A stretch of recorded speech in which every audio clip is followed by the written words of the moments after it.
Friends, सुखदा Sanskrit class में आपका स्वागत है।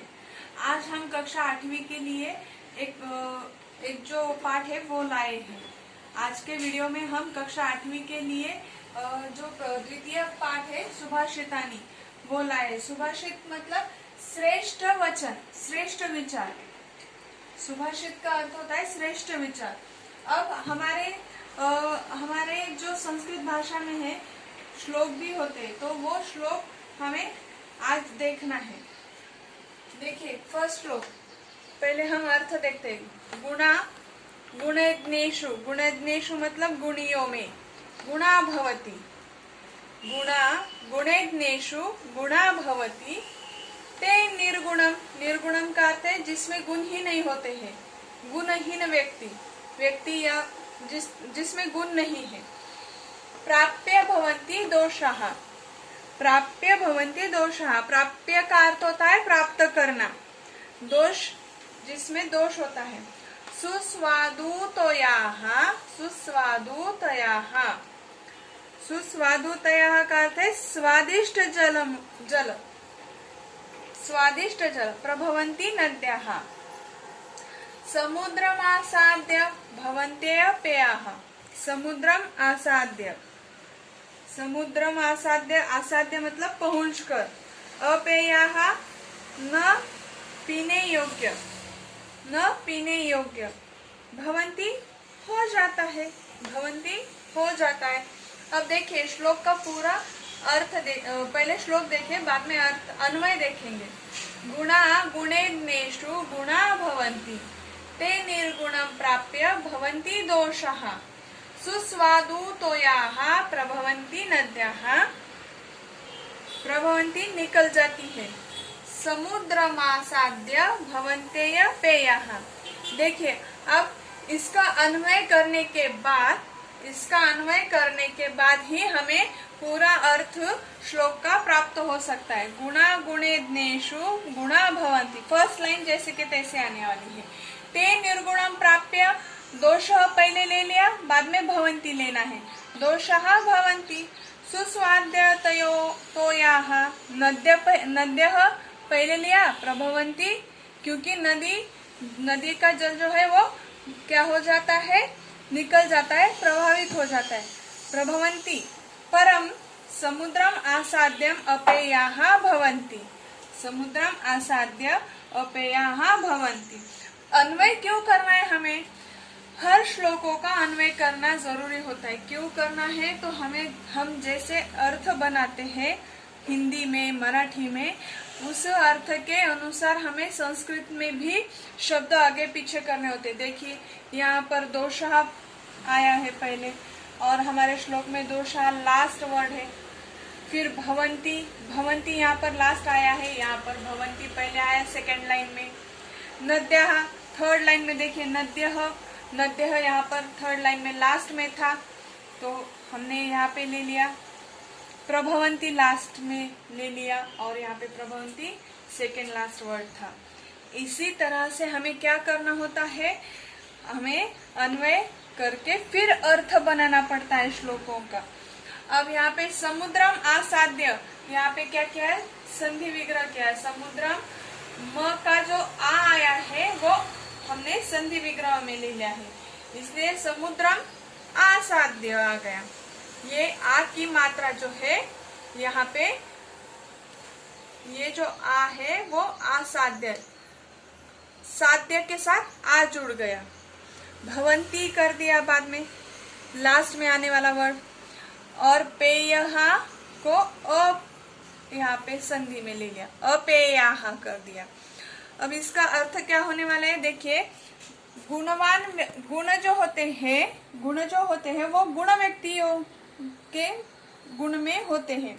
गुणवान व्यक्तियों में गुण होते हैं, किंतु गुणहीन व्यक्तियों से मिलकर वो क्या हो जाते हैं, दोष बन जाते हैं। जैसे कि देखिए एक बहुत ही बड़ा होशियार एक व्यक्ति है, ब्रिलियंट है, लेकिन उसके साथ उसी कक्षा में अगर एक व्यक्ति, एक स्टूडेंट कुछ भी मार्क्स नहीं लेता है और उन दोनों की अगर फ्रेंडशिप हो गई, तो क्या हो जाता है, देखिए क्या करते हैं, धीरे धीरे जो कम होशियार वाला बच्चा है वो अपने जैसे ही उसको बनाते जाता है और वो भी टॉपर रहने वाला स्टूडेंट बाद में कम मार्क्स लेने लगता है। तो ये एक एग्जाम्पल दिया है आपको कि गुणहीन व्यक्ति के साथ अगर गुणवान व्यक्ति रहता है तो वो दोष में बदल जाता है, उसमें दोष आ जाते हैं। जैसे कि नदी जहाँ से निकलती है, उसका उगम जहाँ से है, वहां से चलते चलते अनेक गांवों को पानी देती है, लेकिन वो जहाँ लास्ट में जाती है वहां समुद्र में मिलती है, और समुद्र में जाकर मिलती है तब वो नदी का जल जो है वो पीने योग्य रहता है, पानी वो जल पीने योग्य रहता है नहीं, समुद्र का पानी पीने योग्य नहीं रहता है। और वही नदी का जल समुद्र में जाकर मिल जाता है तब वो पीने योग्य नहीं रहता है। तो यहाँ पे श्लोक का अर्थ है, ये बताया है कि जैसे गुणवान व्यक्तियों में होते हैं, किंतु गुणहीन व्यक्तियों पाकर वे दोष बन जाते हैं। नदियाँ स्वादिष्ट जल से युक्त होती है, निकलती है, स्वादिष्ट जल से युक्त ही निकलती है, किंतु समुद्र तक पहुंचकर वे पीने योग्य नहीं रह जाती है। नदियों का जल जो है वो पीने योग्य नहीं रहता है, यह हमारे पहले श्लोक में बताया गया है। यहाँ पर हमारा पहला श्लोक खत्म होता है। हेलो फ्रेंड्स, देखिए अब हमारा दूसरा जो श्लोक है सुभाषितानी अष्टम कक्षा का, साहित्य संगीत कला विहीन। साहित्य विहीन का अर्थ है विरहित, विहीन का अर्थ है विरहित। साहित्य संगीत कला विहीन साक्षात पशु पुच्छ विषाणहीन। पुच्छ विषाणहीन पूछ से विरहित, पूछ न होने वाला, सिंग न होने वाला। तृणम न खादन्नपि जीवनमानः तद भाग्य ध्येयम परम पशु नाम। तृणम का अर्थ होता है घास, तृणम का अर्थ है घास। खादन्नपि खाते हुए भी, जीवनमान जीवन रहित, जीवित रहता है, जीवनमान जीवित रहता है। भाग्य ध्येयम भाग्य, परमम बड़ा। अब इस श्लोक का भी अन्वय देखिए, अन्वय साहित्य संगीत कला विहीन, वो जो अन्वय है वो ऐसा ही रहने वाला है, अन्वय जो है ऐसा ही रहने वाला है फर्स्ट लाइन का। सेकंड लाइन साक्षात पुच्छ विषाणहीन पशु तृणम न खादन अपि जीवनमान ततः पशूनाम परम भाग्य ध्येयम। देखिए इस श्लोक में क्या कहा गया है, अर्थ क्या है। साहित्य संगीत व कला कौशल्य से विहीन व्यक्ति वास्तव में पुच्छ तथा सिंग से रहित पशु है, जो घास न खाते हुए भी जीवित है। क्योंकि पशु जो है घास खाते हैं, हम अन्न खाते हैं। वह तो पशुओं का परम भाग्य है कि घास फूस न खाकर स्वादिष्ट व्यंजन खाते हैं। पशुओं का जो है वो परम भाग्य है। क्यों भाग्य है कि घास फूस न खाकर अपितु स्वादिष्ट वस्तु खाते हैं, स्वादिष्ट व्यंजन खाते हैं, जिसको साहित्य का, संगीत का, कला का ये नहीं है, मतलब उत्साहित नहीं है इन कला क्षेत्रों में।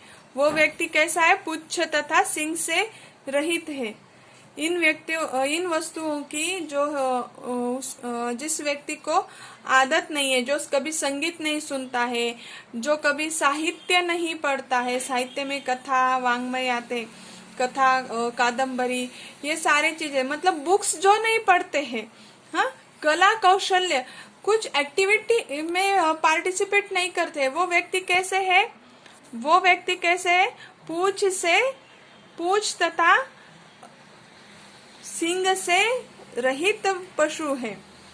मतलब जानवरों से हम व्यक्ति की तुलना की गई है, क्योंकि जो पशु है वो गाने नहीं सुनते हैं, वो पढ़ भी नहीं सकते हैं, तो जो व्यक्ति ये सब चीजें नहीं करता है उसे पशु कहा गया है। सींग और पूंछ से विरहित पशु कहा गया है। ये हमारे द्वितीय श्लोक का पूर्ण अर्थ हुआ। ठीक है, अब हम देखते हैं तीसरा श्लोक। तो फ्रेंड्स, सुभाषितामणि में अब हम आगे का श्लोक देखते हैं। श्लोक देखिए, लुब्धस्य नश्यति यशः। लुब्ध का अर्थ है लालची व्यक्ति। लुब्ध का अर्थ होता है लालची व्यक्ति। लुब्धस्य नश्यति यशः। पिशूनस्य, पिशूनस्य चुगलीखोर।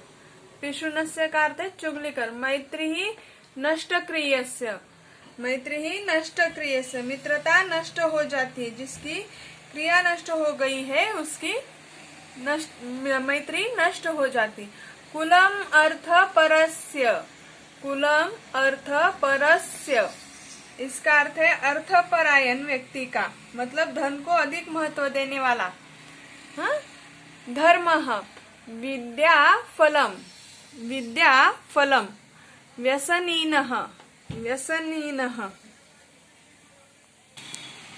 व्यसनीनः, व्यसनीनः बुरी आदतों वाला, बुरी आदतों वालों। कृपणस्य, कृपणस्य मतलब कंजूस। सौख्यम राज्यम, सौख्यम राज्यम सुख, सुख सौख्यम का अर्थ है राज्यम। प्रमत्त सचिवस्य, प्रमत्त सचिवस्य मतलब इसका अर्थ क्या है? कर्तव्य से परामुख मंत्री। नराधिपस्य, नराधिपस्य राजा का, राजा का। नराधिपस्य राजा का। अब देखिए, इसका अन्वय भी देखना पड़ेगा, उसके बाद ही हम क्या कर सकते हैं, इसका पूरा अर्थ हम लिख सकते हैं। अन्वय क्या है? लुब्धस्य यशः पिशूनस्य मैत्री। पहला जो है, देखिए पहली लाइन क्या है? लुब्धस्य नश्यति। तो लुब्धस्य यशः पिशुना नश्यति, पिशुनः नश्यति किया है हमने। बाद में देखिए, बाद में क्या है? नष्ट क्रियस्य कुलम, नष्ट क्रियस्य कुलम। अर्थपरस्य धर्मः। देखिए यहाँ पे संधि विग्रह है। कुलम, कुलम मैंने यहाँ पे अर्थ, यहाँ पे बारीक अक्षरों में लिखती हूँ। अर्थपरायस्य संधि है, जो यहाँ पर अन्वय करते समय हमने लिए। अर्थपरस्य धर्मः। उसके बाद क्या है? देखिए, विद्याफलम, विद्याफलम कृपणस्य सौख्यम। प्रमत्त सचिवस्य नराधिपस्य राज्यम नश्यति। अब इसका अर्थ देखिए, लालची व्यक्ति का यश, चुगलीखोरों की दोस्ती, कर्महीन का कुल, अर्थ को अधिक महत्व देने वाला मतलब कौन है? अर्थपरास्य, अर्थपरस्य बुरी आदतों वाले का विद्या का फल, अर्थात विद्या से मिलने वाला जो लाभ होता है वो कंजूस का सुख, और प्रमाद करने वाला मंत्री युक्त राजा का राज्य नष्ट हो जाता है। अब इसका, इस श्लोक का सही मायने में आपको अगर अर्थ देखना है तो देखिए, यदि आपको यश चाहिए, आपको यश चाहिए तो आपको लालच नहीं करना चाहिए। लालच व्यक्ति की मैत्री नहीं रखनी चाहिए। उसके बाद क्या करना चाहिए? मित्रता कैसी हो तो चुगलीखोर ना हो। मित्र कैसा हो तो चुगलीखोर ना हो, जिससे कि मैत्री, मित्रता जो है वो नष्ट हो जाती है चुगलीखोरों से। चुगलीखोर अगर गुण रह जाए तो मित्रता नष्ट होती है। धर्माचरण करना हो तो धन का लाभ ना करे, धन को अधिक महत्व ना दे। विद्या का फल प्राप्त करना हो तो बुरी आदतों से दूर रहना चाहिए। जीवन में सुख चाहिए तो कंजूस ना हो, और सत्ता को बनाए रखना है तो मंत्री कर्तव्य के प्रति कैसा होना चाहिए? लापरवाह ना होना चाहिए। तो ये सीधा और सिंपल लैंग्वेज में ये इसका अर्थ, तीसरे श्लोक का अर्थ है। अब आगे का श्लोक, चौथा श्लोक देखते हैं। इस वीडियो में हमने पहले 3 श्लोक देखे हैं। अब इसके बाद नेक्स्ट वीडियो में लास्ट वाले 3 श्लोक आने वाले हैं। अगर आपको ये वीडियो अच्छा लगे तो आप ज़रूर लाइक और शेयर और सब्सक्राइब करें। Thank you.